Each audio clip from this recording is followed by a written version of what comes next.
aking kusina. Nandito ako para magluto ng paboritong ulam. Kahit naman siguro sino paborito ito. Ito yung paksiw na isda. Ito yung aking mga ingredients. Meron akong isda, meron akong suka, lalagyan ko ng oil, syempre asin, luya, bawang, sibuyas, sili, paminta, at yung pampasarap na tak-tak-tak Ajinomoto. Ganito lang kasimple yun. Una, kukuha ka muna ng dahon ng saging. Tapos lilinisan mo, tapos ilalagay mo dito yung dahon ng saging. Sa loob ng mahiwagang aking lutuan. Yan. Tapos, maglalagay ka ng luya. Sa ilalim lang. Patak-patak lang ng luya. Ganyan. Pinaka-bedding niya. Tapos, konting bawang. Yan. Tapos, ilalagay na yung isda. Isda 1. Isda 2. Isda 3. Isda 4. Tapos, ilalagay na yung the rest na mga ingredients. Yung sibuyas. Okay?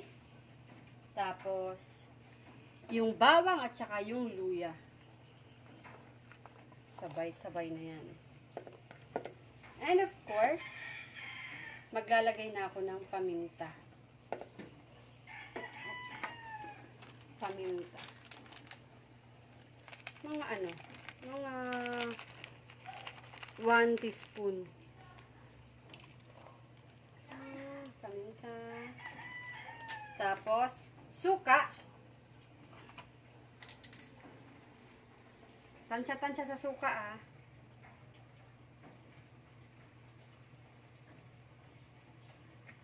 Ayan. And, asin. Siyempre, asin. 1 teaspoon na asin. Yung mabasa-basang asin. Yan. Siyempre, huwag ka kalimutan lagyan ng tubig. Mga 1 cup na tubig.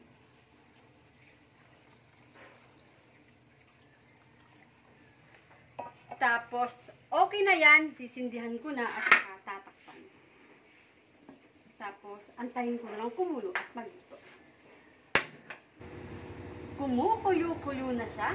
At malapit ng maluto. Kaya, ito na yung oras para lagyan ng sili. Isang isda, isang sili. Tapos, lagyan ng oil. Pampasarap to, pampalinamnam.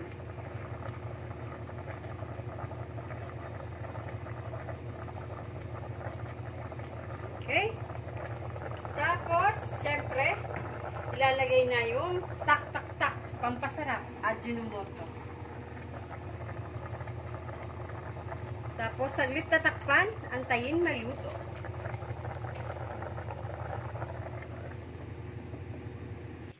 Tada! Yan na yung aking paksiw. Diba? Tapos, syempre, yung aking tiltilan ay yung patis. Kuha na ako ng isda. Okay. Laki ng isda na to. Uy, makisama ka na. O, diba? Bongga. Oops. Ako. Nawala yung ulo. Baka multuhin ako. Tapos, syempre, kukuha akong sili. Talagay ko sa aking patis. Syempre, magsasabaw ako. Kuhain ako ng mga luya-luya, bawang-bawang, sibuyas, sabaw. Mag-ingat lang kasi mainit pa to. Syempre, para mas masarap, ako'y magkakamay.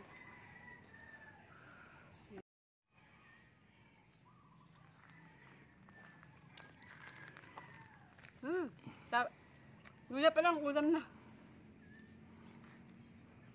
Actually, maanghang na nga yung luya. Pero syempre, mas masarap pa yung patis mo maanghang. Mahal ngayon pala yung sili, mahal. Oh, init. Kaya, yung sili na ginamit namin ngayon is yung green lang. Yung sili ngayon, 3 peraso, 10 pesos. Mahal masyado. Hoy! Init. Sarap nito.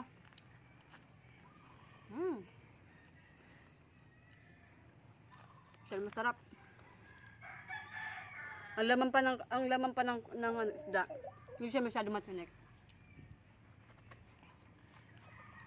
Tignan yung isda. Ayan o, makapal siya yung laman. Isdang dagat to. Tignan nyo ah. Yan dito si Hawk. May kikain si Hawk.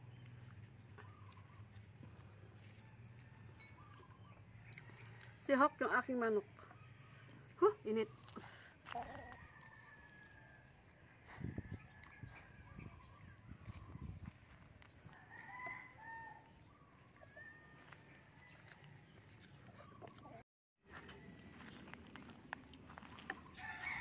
Uy, tinik.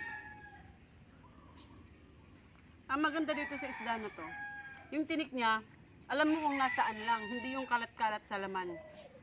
Yung tinik dito lang oh, makikita nyo sa tabi. Ayan. Yung gitna mismo. Ayan oh. At saka yung mga gilid-gilid niyang ganito. So, safe siyang pakainin sa mga bata kasi makikita nyo na talaga yung tinik. Hindi katulad ng ibang isda, nagkalat, yung mismong laman, may tinik. Yan. Sa mga nagpapaksiw na hindi pa na-try na lagyan ng oil, yung paksiw, i-try nyo kasi masarap. Ano yan, judging? Try nyo kasi masasarapan kayo kasi parang nile-level up na yung paksiw. Kahit anong oil, masarap.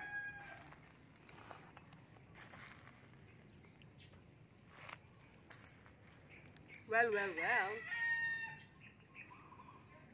Ako nag-i-enjoy na dito at alam ko natatakam na kayo.